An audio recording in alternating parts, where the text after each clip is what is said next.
Eto na nga mga chong, marami tayong PBA updates. LA Tenorio, sinabing hindi na makapaghintay na makalaban ang Barangay Ginebra. Barangay Ginebra, tinanggihan ng trade ng Converge para bawiin si Maverick Ahan Misi. As of now nga mga chong, ay tuloy-tuloy yung pagpapalakas ng mga koponan. Kabilang na itong Barangay Ginebra at Converge 5Rxers. Ang Converge ay nagpapalakas. Pinapirma nila si Shonny Winston at kinuha si Juan Gomez Del Llano sa nakalipas na PBA Rookie Draft. Si Delta Pineda na nga rin yung kanilang head coach, pero hindi pa tapos ang Converge 5Rxers dahil ayon sa article ng Spin.ph ay sinubukan nga raw ng Converge 5Rxers na bawiin si Maverick Ahan Misi sa Barangay Ginebra. Pero hindi nga nagkasundo ang dalawang panig dahil yung inoffer lang ng Converge 5Rxers ay yung kanilang second round pick sa nakalipas na PBA Rookie Draft kasama ng isang bench player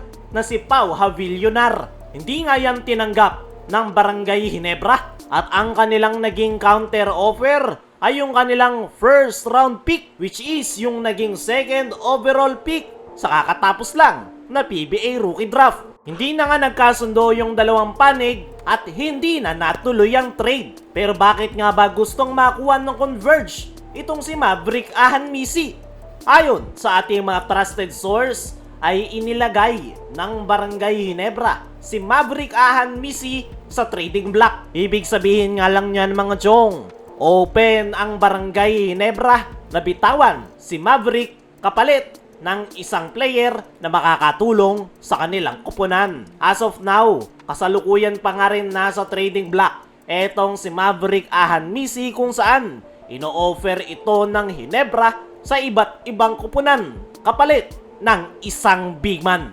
Para sa akin mga chong, hindi na ako nagulat na nasa trading block etong si Maverick Ahan Misi dahil nung mga nakaraan pa ay laman na ito ng trade rumors. Dahil simula nang mapunta ito ng Barangay Ginebra ay hindi na sila muli pang nakatikim ng kampyonato. Isa pa sa problema ni Coach Tim dito kay Maverick Ahan Misi ay yung kanyang inconsistency. Mahusay naman itong player at maaasahan. Ang kaso nga lang, lulubog lilitaw yung kanyang performance, kaya naman hindi rin siya nabibigyan ng quality minutes ni Coach Tim dahil sa kanyang inconsistencies. Naniniwala ako mga chong na mataas pa rin ang trade value na itong si Maverick dahil paglapag ng pangalan nito sa trading block ay agad na nag-offer ang Converge 5Rxers. As of now, ang Converge ang unang nag-offer sa Barangay Ginebra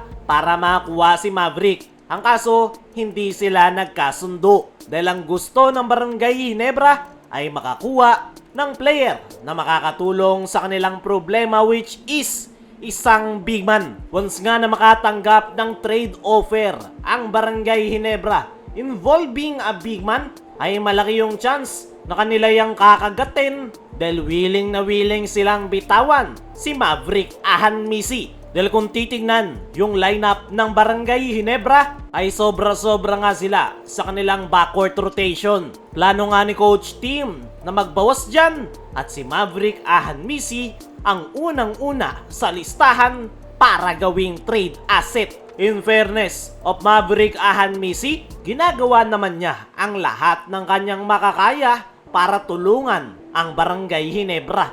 Ang kaso nga lang, hindi naaayon yung kanyang playing style sa sistemang ginagamit ni Coach Tim na triangle offense na more on ball movement. Ang laro nitong si Maverick ay isang ball dominant para mailabas ang kanyang laro. Kaya kung ako ang tatanungin, mas okay na i-trade na ito ng Ginebra para sa ikakabuti ng kanilang kupunan, pati na rin kay Maverick Ahan Misi. Kaya mga chong, ano ang masasabi nyo ngayong nasa trading block si Maverick Ahan Misi? I-comment mo lang dyan sa ibaba. Dumako naman tayo dito sa kabilang balita. LA Tenorio, sinabing hindi na makapaghintay na makalaban ang Barangay Ginebra. Alam naman nating lahat na itong si LA Tenorio ang pinakabagong head coach ng Magnolia Hotshots. At nitong nakalipas na PBA Rookie Draft ay ang first appearance ni LA as a head coach ng Magnolia. Nabanggit nga ni LA sa kanyang naging interview noong nakaraan na isa sa target niya ay talunin ang Barangay Ginebra. At sa kanyang naging latest interview ay hindi na nga raw ito makapaghintay sa paparating na Manila Clasico. Kung noon ay nasa side nga raw siya ng Barangay Ginebra, this time iba na. Siya na raw yung may hawak sa Magnolia Hotshots, kaya naman hindi nga raw maintindihan nitong si LA Tenorio ang kanyang nararamdaman. Wala pa nga raw inilalabas na game schedule,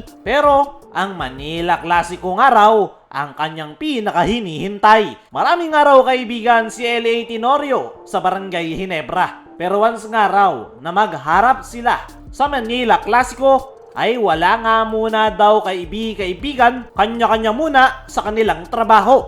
Nabanggit pa netong si LA Tenorio na marami pa nga daw silang kinakailangang ayusin sa kanilang kupunan. Pero nabanggit nitong si LA Tenorio na Barangay Ginebra yung kanilang baseline. Kaya naman, gagawin daw ni LA Tenorio ang lahat para maihanda ang kanyang kupunan na Magnolia Hotshots para sa paparating na Manila Clasico. Kaya mga chong, ano ang masasabi nyo sa sinabi netong si LA Tenorio sa kanyang dating kupunan na Barangay Ginebra?